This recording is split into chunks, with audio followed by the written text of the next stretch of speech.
On air, online, on demand. Watch AFR when you want, where you want with CN8, the Comcast network.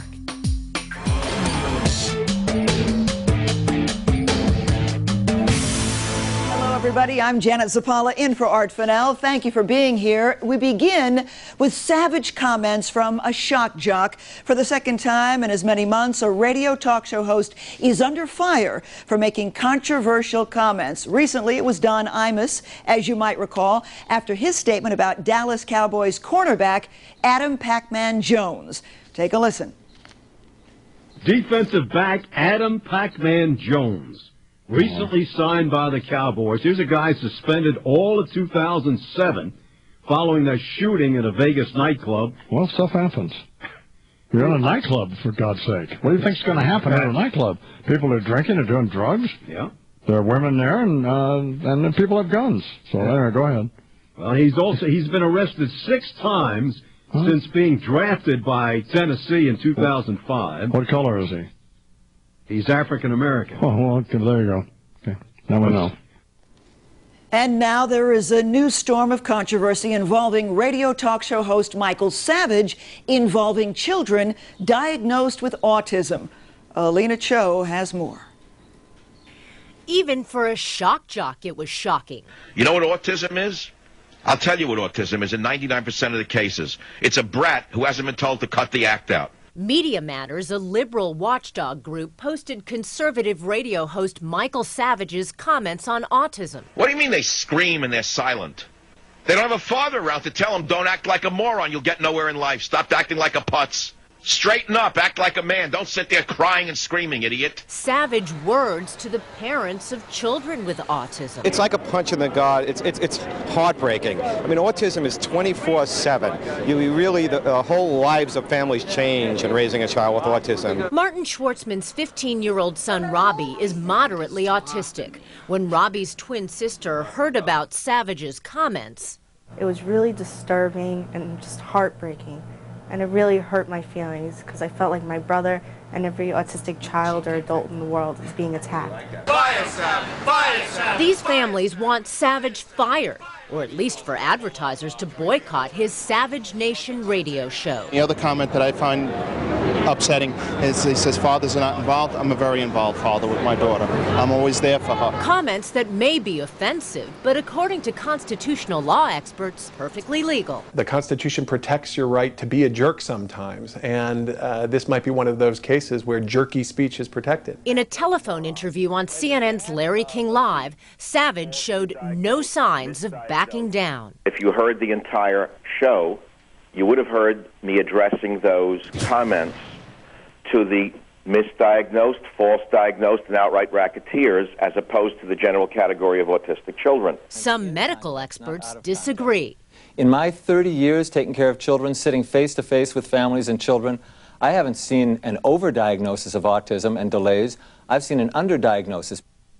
And now joining me with more about Michael Savage's comments is Paul Waldman, a senior fellow with Media Matters for America, the group that released the audio recording. And next to him is Kellyanne Davis, D.C. political liaison for Generation Rescue. Welcome to you both. Hi, Janet. How are you? Good. First, Paul, what is your take on Savage's comments?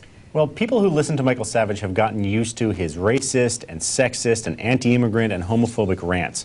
That's what he deals in. He is one of the foremost practitioners of hate radio. But for him to go after autistic children and to say they're just brats who are putting on an act, it really is quite extraordinary, even for him. Now, he's broadcast on about 350 stations around the country. And I think it's time for the people who own those stations and decide what goes on the air to take a look in the mirror and ask themselves if this is the kind of despicable hate speech that they want to be sending out into their communities every day. But he believes that that we didn't really represent him fairly, that if we listen to the whole thing, his whole entire rant, that he was talking about those who were falsely diagnosed? Well, the idea that Michael Savage was trying to engage in some kind of serious debate about an issue is just ridiculous. We put up the entire thing on our website with the transcript. It's at MediaMatters.org if people want to see it. And it's obvious that he's not trying to have some kind of a real debate. He's just lashing out and attacking people just the way every day he attacks immigrants and women and gays. That day he was attacking kids with autism. And then you get back to the First Amendment, and it does come into play here, but it seems it does allow people like Savage, like Imus, to make these inane, so-called jerky comments and get away with it. Sure. Nobody's talking about putting him in jail, but just as he has a right to say what he wants, other people have a right to object and to tell those radio stations in their communities that that's not the kind of stuff that they want to hear on their airwaves. So, you know, you have a right to say what you want, but other people have a right to tell you that you're wrong. And I think every individual radio station has to decide if that's the kind of stuff that they want to be putting out. Yeah, well, apparently if people really speak up and speak out, they might respond. But if they're getting the ratings, you know that is always the bottom line. Kellyanne, I know that your organization helps support people with disabilities. So when people like Michael Savage make comments like this, what do you have to do in terms of damage control? Well, it's interesting because, you know, I've been working here in Washington, D.C. On the political angle, and one of our main messages is that this autism is a national epidemic.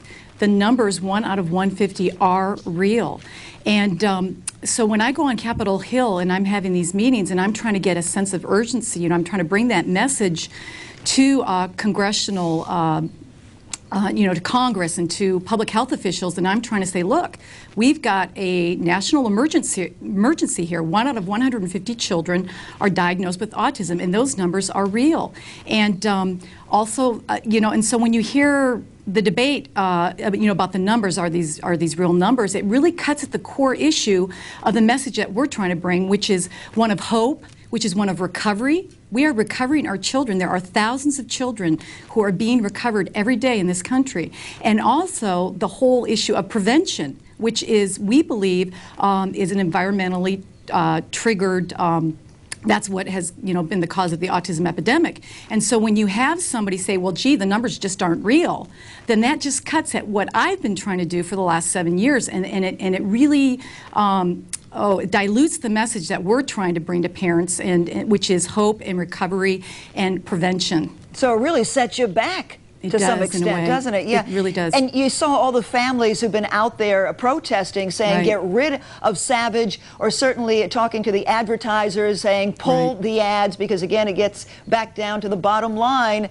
If these stations make money, they'll keep these people on the air. But if people don't listen and the ads are pulled, then they lose their power. Right, and I think what's really interesting about Michael Savage is his inherent distrust in the pharmaceutical industry. We share those concerns because, of course, we believe that the vaccines are what cause the injury for our children, and you know, the components in the vaccines, and just the fact that our children get, I believe the running tally now is close to 38 vaccines by the time that they reach kindergarten age. Yeah, but the scary thing about that, Kellyanne, is doctors aren't sure. They keep saying they're not sure. Well, it's interesting because, you know, coming from the D.C. Angle, you know, that's one of the things that I've been pushing hard for in Generation Rescue, along with other advocacy organizations. We've been pushing for additional research, and in fact, just this last week, I've been lobbying the Subcommittee on Investigations and Oversight with the Science and Technology Committee, and they actually issued a letter to Secretary Leavitt pressing for more research into the vaccine issue, and that is contained within the language, the history language, and some of the colloquy for the Combating Autism Act, which is close to $1 billion, and we helped push that through. So we want to have more research on the treatments, on the causes, and so again, this kind of cuts at what the message we're trying to bring. So, you know, we definitely would like to engage Michael Savage and you know, and help educate the millions of Americans that listen to his radio station. And I think most people do believe that autism is a real bona fide disorder affecting so many families across the country. Right. And I think a lot of people do feel, Paul, that Michael Savage has crossed the line on this one.